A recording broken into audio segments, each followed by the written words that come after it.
Hello and welcome into episode 4 of the Sorare with Laird Rookie Card Challenge. In this video, I'm going to go through what I paid for all of the rookie cards in my collection, what lineups I've played them in, what rewards I've won, and pretty much decide whether this is worth it or not. So I started the challenge on game week 9 of Sorare 26 with 5 limited cards that I bought from the secondary market and joined with 2 rare cards that I already had in my collection. So as you see here, I scored 510 points in Division 1 of under 23 limited. I did have a Division 1 lineup.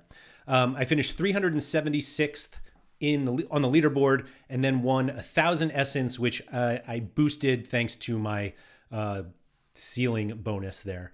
But it started off quite well, at least what I thought was well. I got the captain right, with obviously an 86 there, but not that many big scores. As you can see here, the only decisive action was Nahuel Knoll, the goalkeeper, who had a last man tackle. And so it gave me some confidence going into this that this was a plan that I could be successful with, of only playing Sorare rookie cards in under 23 competitions. Now, I did consider playing some of them in limited arena or even all-star if I had the right matchups and situations. I will give away that I've only played U23 contests since then, but I've had some varying results, and unfortunately, this lineup here is the best one I've had so far. I didn't submit a lineup in game week 10, but I did submit 4 in game week 11, which is after I accumulated a number of cards that I thought would give me a better chance to win. I was feeling great about the success I had in game week 9, and I thought to myself, if I can win 1,000 essence, which is enough to craft a card, with 1 lineup, obviously I can win more with 4 lineups. But that hasn't really been the case. As you notice here in game week 11, I did have 4 lineups. This lineup was my top one. This is in Division 1. I got a Jack McGlynn 100 captain, and no one else scored more than 39. So I was 13 points away from winning 250 essence in this lineup. My second lineup scored 477 points and did win 250 essence on its own. It got boosted 13 because of my vault bonus. 957th finish in Division 2, but more importantly, got me promoted to Division 1. So I would actually have 2 Division 1 lineups in the following game week. I had this one as well. 388 points in Division 2, just stayed there. Fabian Wilfinger with a 70. I do have 2 copies of his rookie card. He has been absolutely incredible. I feel like this lineup that got promoted would have been quite nice had it not gotten a red card from Vitor Reis. As you can see here, we were 24 points away from doubling the essence that I won. And then this 4th lineup, which was my lowest priority, Patrick Dorgu from Manchester United gets an assist, 66, got a terrible captain choice here, and a negative decisive from Arthur Piedfort. Just a disaster. Ian Subiabre from River Plate didn't even play. And so thankfully this was in Division 3 because it probably gets relegated in the other divisions. But obviously with 1,000 essence won in the first time I tried this, 250 in the next game week, despite 3 additional lineups, it wasn't really going to plan. Game week 12 was a bit of a weird situation. It was a midweek and there weren't that many teams playing. And as you can see here, I decided to put in a lineup into Division 3. There was no risk of relegation as I was in Division 3, and I didn't have a starting goalkeeper, which ended up not being that big of a problem. I played Bernd Klaverboer here from Heerenveen, but I ended up having 6 other players play. My captain here, Martin Adeline, had a 74. I got a brace from Nacho Ferry. Bilal El Canous, also had a decisive, which with 408 points got me 250 essence, again, the 13 extra from ceiling, and got me promoted to Division 2. So we're like moving in the right direction, although it seems like I'm having more success when I have 1 lineup versus when I have 4, but that's not going to stop me moving forward. So game week 13, back to 4 lineups, no rewards. Nothing. I feel like I had the right players somewhere for a good lineup, but I just really struggled to put them all together. And to make it matters worse, the 1 lineup that I had that got promoted to Division 1 was relegated down to Division 2, and this Division 2 lineup down to Division 3. So as you see here, 25 points to a reward, there just wasn't anything good here. Literally, the only decisive action was this last man tackle in Lille's loss to Lyon. We go over to the second lineup. I did get two decisive actions, positive decisive actions. Unfortunately, got a negative decisive with Brian O'Co here, who got a red card. Dorgu got a yellow. Just gross scores all around, and it just wasn't working. So that one got pushed down to Division 2 with 351 points. 365 was enough to stay in. The third lineup, which I had, which is in Division 2, got a clean sheet from the goalie, Lukeba 56, and then just kind of a bunch of orange and yellow scores, which is kind of where I've been going here. And then this other lineup that I had the DNP goalie get me to Division 2, only to get pushed right back down thanks to Jean Mateo Bahoya, not playing. El Canus captain, only 47. Claverbor had an error led to goal, so 19 points there. Lucas Hogsberg got hurt, I believe. Let's see. Nope, 90 minutes. They just got battered 2-1. And yeah, oh, there you go. An error led to shot. 2 errors led to shot. 25 points. And Kendry Paez, also 31 total. He only played 45 minutes. So pushed right back down to Division 3. So 4 lineups, no rewards. Back to the midweek for game week 14. I went with the DNP goalkeeper method again. I absolutely nailed the captain. Getting another 100 from a captain. It feels like I was moving in the right direction. And then ultimately 3 other players did not play. And that's just not enough to get out of Division 3. 306 points, 51 points to a reward. Let's see. And, oh man, so close to a promotion, but didn't get there. And then finally in game week 15, I went back to 4 lineups, and we're starting to move in the right direction, at least with one of our lineups. My Division 1 lineup scored fairly well. Nacho Ferry with a goal, El Canus with a goal. Where did I captain? Oh, that was El Canus captain. So that one worked out well. 69 from Piedfort, 469 points, allowed me to get 500 essence. And I was 31 points away from doubling it, so not that close from doubling it, although only 3 points ahead to get less essence. As you can see here, the top 501st to 1,000 got 500 essence. 944th I finished. Unfortunately, we had a relegation in Division 2.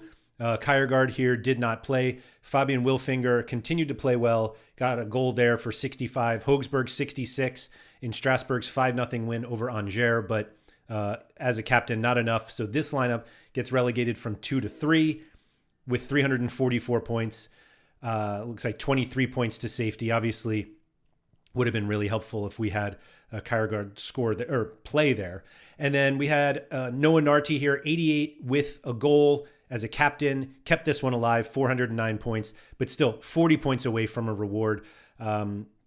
Just not really much going here. But we did get promoted again out of Division 3. We're just kind of like yo-yoing back and forth. But Noah Markman, who was questionable to play, I would have absolutely put him in a top lineup had I known he was going to play. I didn't, and so I ended up putting him in Division 3. I did captain him.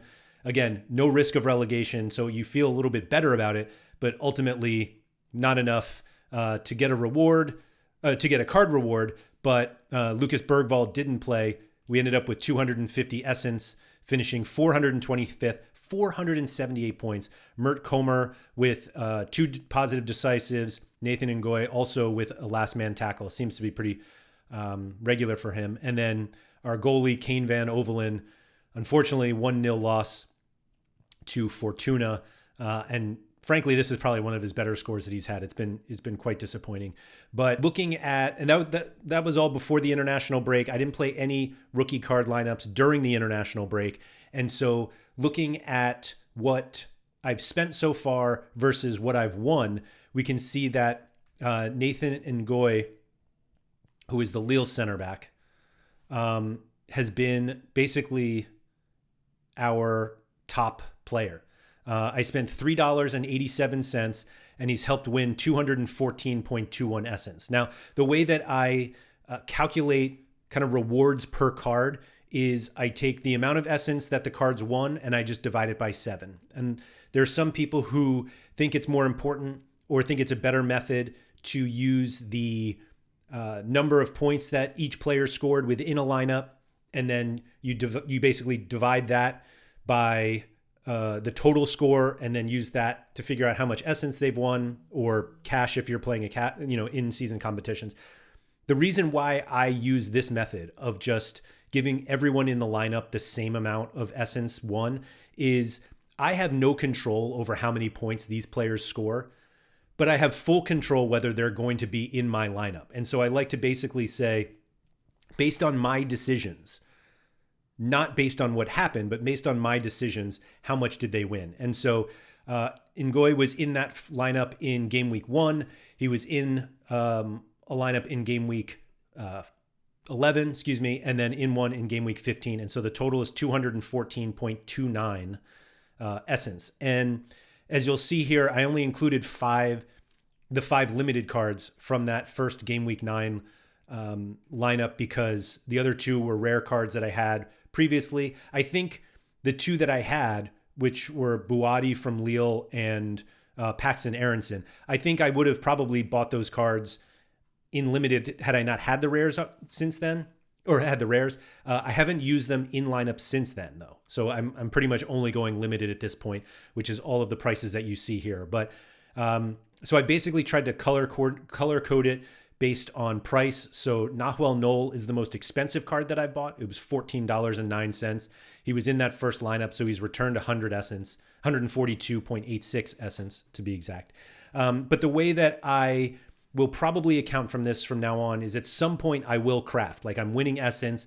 I don't know if I'll use essence that I've won from these U23 competitions to enter arenas, or if I'll just continue to play U23. I doubt I'll play All-Star. It's just significantly more competitive.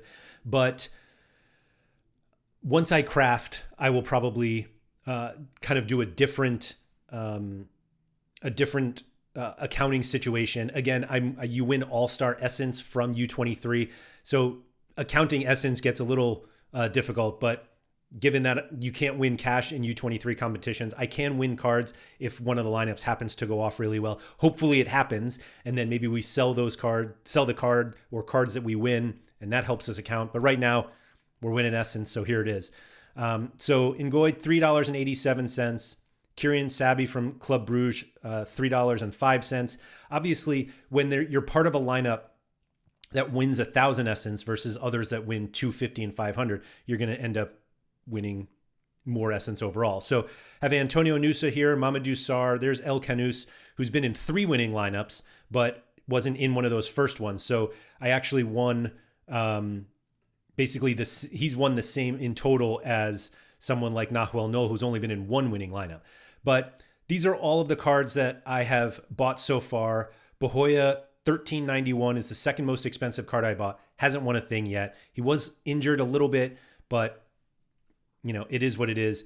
There are some cards that have been gifted to me. Lee Tae-Siak is one of them, so that's why he shows up as a 0 price. But Will Finger, who I was talking about early on, the first one I bought literally for 44 cents. And is 35 essence that much to win? Not really on its own, but it has been, he has been a very good scorer. I'm just not putting him in the right situations. I ended up buying another one for $2.49, which this deal was actually part of a deal with Pavel Trader. So all of the ones that you see is $2.49. It was one big deal, and I just divided them all by the number of cards that I ended up getting. So if I went in and did individual prices for each one, I could probably kind of game it a little bit, but for the purposes of this exercise, it's not really necessary. So those are the lineups. That's the success that I've had so far. I wouldn't necessarily say it's been like a load of success, but looking at all of this, we're at about 2,000 essence so far in total. And so that's a pretty good start for, what is that? 1, 2, 3, 4, 5, 6 game weeks, 7 game weeks that I've had lineups in. Sorry, 6 game weeks. Yeah, this one I didn't have any. And we're coming out of the international break right now, and I'm hoping that I'll have more success in this coming weekend with these lineups. So these are the 4 lineups that I put together. I'm filming this on a Tuesday. The deadline isn't until Friday. There are a bunch of players who kind of were off for the international break and whatnot. And so kind of unsure who will start at this point, but these are the lineups that I've kind of put together.